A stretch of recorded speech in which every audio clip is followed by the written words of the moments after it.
चलें, thank you. बिस्मिल्लाहिर्रहमानिर्रहीम, rabbi ज़िदनी इल्मा। बेटा चैप्टर 6 हम स्टार्ट कर रहे हैं। चैप्टर 6 का नाम है ग्रेविटेशन। ठीक है बेटा, क्या नाम है? ग्रेविटेशन। इसमें टॉपिक हमने क्या क्या पढ़ने हैं वो ज़रा देख लें। फंडामेंटल फोर्सेस के बारे में पढ़ना है कि फंडामेंटल फोर्सेस क्या होती हैं।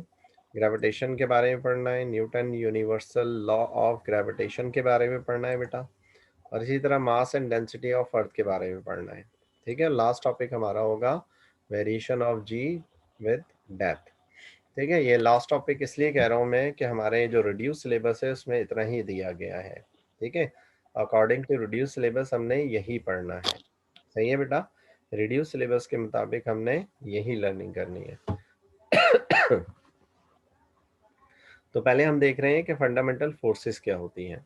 ठीक है बेटा, और उसके बाद फिर ग्रेविटेशन पे जाएंगे जनाब। देखिएगा, नेचर ऑफ फोर्सेस या फंडामेंटल फोर्सेस। हमारे नेचर में 4 फंडामेंटल फोर्सेस हैं।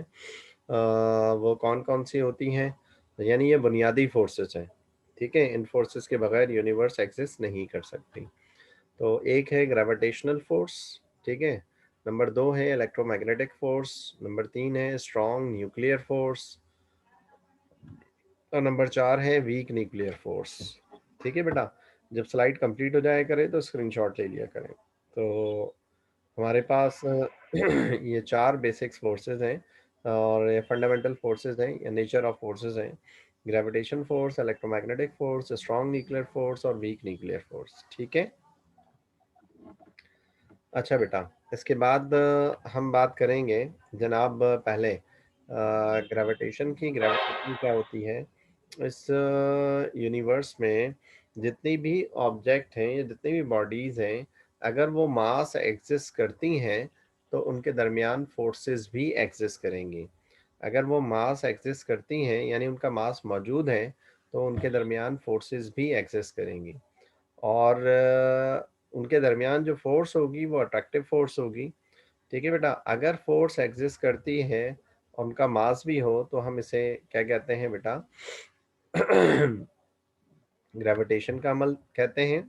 और अगर उनके दरमियान जो फोर्स एग्जिस्ट करेगी उस फोर्स को हम कहते हैं फोर्स ऑफ ग्रेविटेशन। क्या कहते हैं बेटा? फोर्स ऑफ ग्रेविटेशन कहते हैं। यानी इस यूनिवर्स में तमाम बॉडीज दूसरी बॉडीज को क्या कर रही हैं?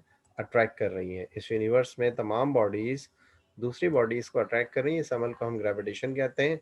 और जिस फोर्स से एग्जिस्ट कर रही हैं उसे कहते हैं फोर्स ऑफ ग्रेविटेशन। क्या कहते हैं बेटा? Force of gravitation.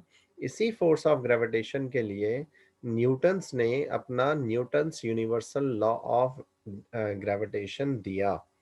ठीक है, इसी ग्रेविटेशन फोर्स के लिए न्यूटन्स ने अपना न्यूटन्स लॉ ऑफ ग्रेविटेशन दिया, जिसके तहत हमारे पास क्या है, क्या बात है, उस बात को ज़रा अंडरस्टैंड करते हैं कि every object in this universe attract another object. इस यूनिवर्स में जितने भी ऑब्जेक्ट हैं, इस यूनिवर्स में जितने भी ऑब्जेक्ट हैं वो क्या कर रहे हैं? दूसरे ऑब्जेक्ट को अट्रैक्ट कर रहे हैं। ठीक है, इसलिए इस यूनिवर्स में जितने भी ऑब्जेक्ट हैं वो हर दूसरे ऑब्जेक्ट को क्या कर रहे हैं? अट्रैक्ट कर रहे हैं विद अ फोर्स। फोर्स, एक खास फोर्स के साथ। वो फोर्स क्या होती है बेटा? डायरेक्टली प्रोपोर्शनल होती है प्रोडक्ट ऑफ मासेस के, और इनवर्सली प्रोपोर्शनल होती है square of the distance between their centres के। मतलब एक हमारे पास बॉडी m1 और एक हमारे पास बॉडी m2, इनके दरमियान जो डिस्टेंस है लेट्स सपोज r है, तो ये फोर्स प्रोपोर्शनल होगी m1 m2 के, और ये फोर्स इन्वर्सली प्रोपोर्शनल होगी r स्क्वायर के। तो अगर ये दो बातें एग्जिस्ट करती हैं तो ये हमारे पास कहलाता है Newton's universal law of gravitation. ठीक है, ये स्टेटमेंट है किसकी बेटा? Newton's universal law of gravitation की। जब हम इसको प्रूव करेंगे तो इसमें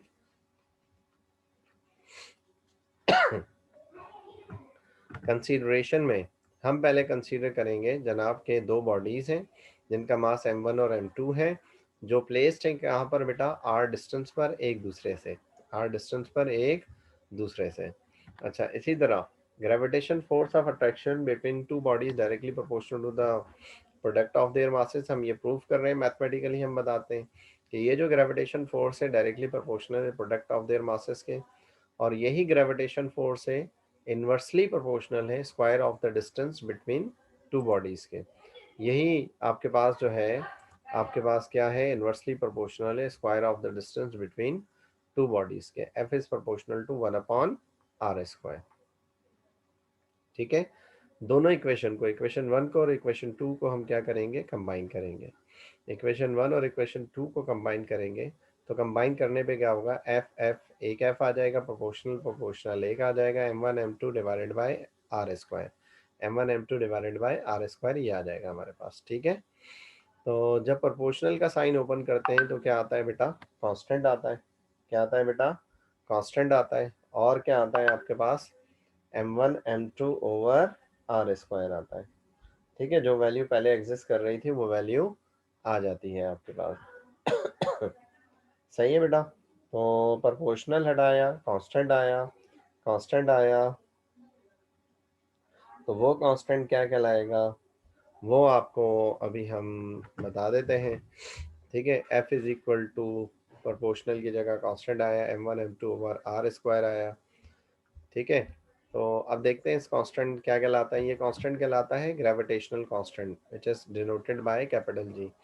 इस कांस्टेंट को हम क्या कहते हैं बेटा, ग्रेविटेशनल कांस्टेंट कहते हैं, और इसे डिनोट करते हैं किससे बेटा, कैपिटल जी से डिनोट करते हैं।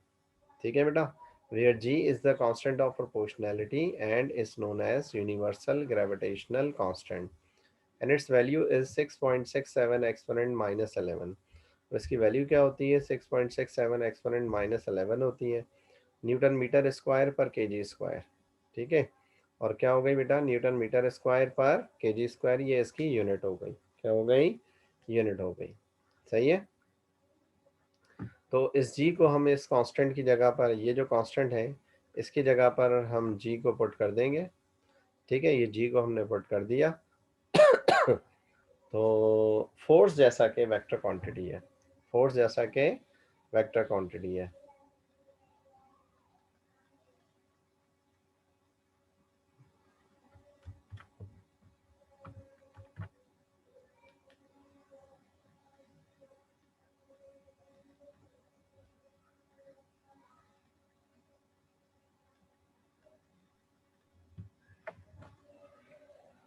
वेक्टर क्वांटिटी को बताने के लिए हम एफ वेक्टर लिखेंगे, और क्या लिखेंगे, जी m1 m2 ओवर r²। इधर इस साइड वाले फैक्टर पे तो वेक्टर का निशान डाल दिया, इधर हम डालेंगे आर कैप। आर कैप कहलाता है आपके पास यूनिट वेक्टर। क्या कहलाता है बेटा, यूनिट वेक्टर। और यूनिट वेक्टर क्या बताता है आपके पास, जनाब, जिसका मैग्नीट्यूड 1 हो, और ये बताता है कि ये क्वांटिटी कौन सी क्वांटिटी है, वेक्टर क्वांटिटी। और यूनिट और वेक्टर क्या बताता है, डायरेक्शन। क्या बताता है बेटा, डायरेक्शन बताता है। डायरेक्शन। ठीक है, तो इसी बात को बताने के लिए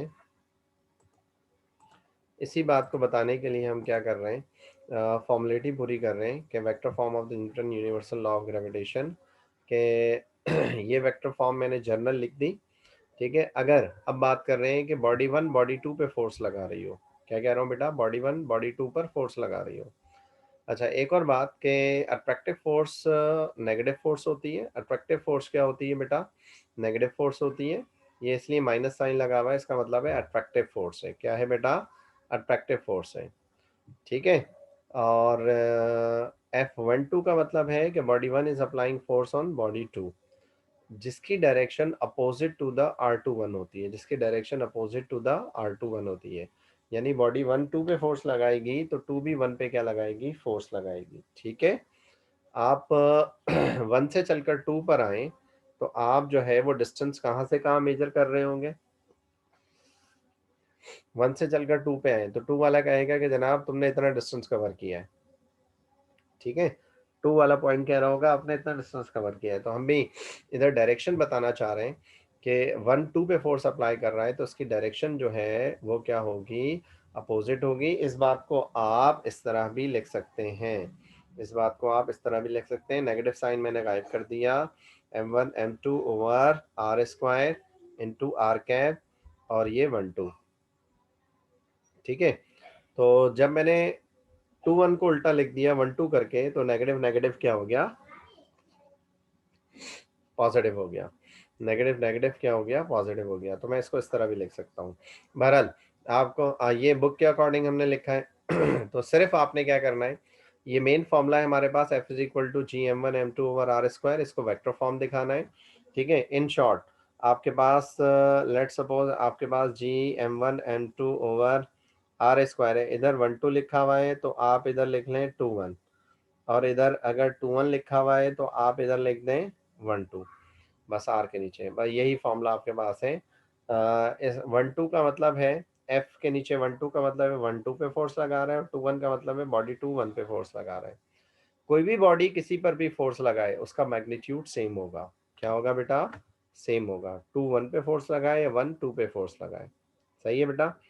तो ये फोर्स सिमिलरली आप दोनों को कंपैरिजन कर लें, दोनों फोर्स जो है वो इक्वल मैग्नीट्यूड की फोर्स है। दोनों फोर्सेस जो हैं वो क्या हैं, इक्वल मैग्नीट्यूड की फोर्सेस हैं। सही है बेटा। चलें स्क्रीनशॉट ले लें, मैं आगे चलूं।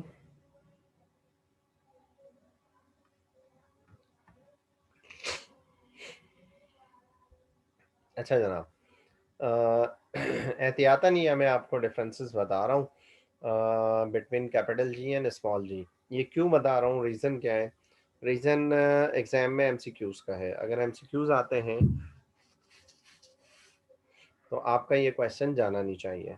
ठीक है, अगर एमसीक्यूज़ आते हैं तो आपका ये क्वेश्चन ख़राब नहीं होना चाहिए, आपको आना चाहिए, और इंशाल्लाह आप कर कर आएंगे। ठीक है, तो हम आगे चलते हैं जनाब। हम बात करते हैं जनाब कैपिटल जी और स्मॉल जी में डिफरेंस के बारे में। पहले जनरली बता दूं, कैपिटल जी जो है बेटा ग्रेविटेशनल कांस्टेंट कहलाता है, और स्मॉल जी जो है वो एक्सेलरेशन ड्यू टू ग्रेविटी कहलाता है। ठीक है, वन बाय वन करके पॉइंट्स पढ़ते रहें ताकि हम आगे चलते रहें। ये नंबर वन पॉइंट है, नंबर टू पॉइंट है, नंबर थ्री पॉइंट है, नंबर फोर है, और नंबर फाइव इसकी डायमेंशन थी जो यहाँ पर आपको नज़र नहीं आ रही। डायमेंशन मैं आपको अलहदा से बता दूंगा। ठीक है, और शायद नीचे हो गई ये स्लाइड तो वो शो नहीं कर रहा।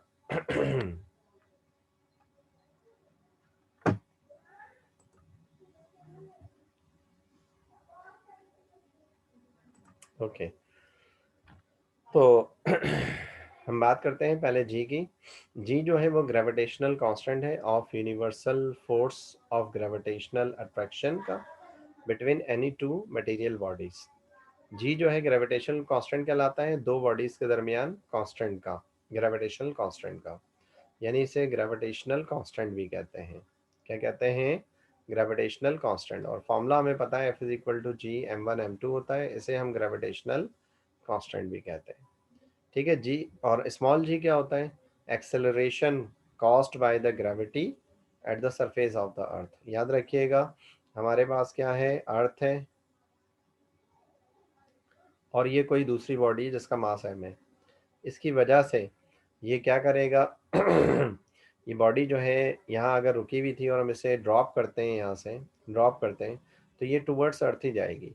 तो ये बॉडी रुकी हुई थी, इनिशियल वेलोसिटी ज़ीरो थी, ये बॉडी वेलोसिटी वी एफ हो गई, वेलोसिटी में चेंज आया तो एक्सेलरेशन प्रोड्यूस होगा, वो एक्सेलरेशन जी कहलाएगा। क्या कहलाएगा बेटा, जी कहलाएगा। सही है। तो सरफेस ऑफ अर्थ की वजह से जो ग्रेविटी हमारे पास एग्जिस्ट करेगी, ये कह लें कि जनाब जी इज़ द एक्सेलरेशन। जी हमारे पास जो है वो क्या है, एक्सेलरेशन है जो जनाब ग्रेविटी होती है at the surface of earth. Gravity ये भी अट्रैक्टिव फोर्स होती है, ठीक है, बट ऑब्जेक्ट और अर्थ के दरमियान, बट ऑब्जेक्ट और अर्थ के दरमियान ग्रेविटेशन वो भी अट्रैक्टिव फोर्स होती है जो ऑब्जेक्ट टू ऑब्जेक्ट होती है। ठीक है, वो ऑब्जेक्ट टू ऑब्जेक्ट क्या हो सकता है, प्लैनेट से प्लैनेट भी हो सकता है, ह्यूमन से ह्यूमन भी हो सकता है। ठीक है बेटा, कोई भी यूनिवर्स में दो ऑब्जेक्ट हैं उनके दरमियान जो फोर्स ऑफ अट्रैक्शन होगी दैट इज ग्रेविटेशन फोर्स।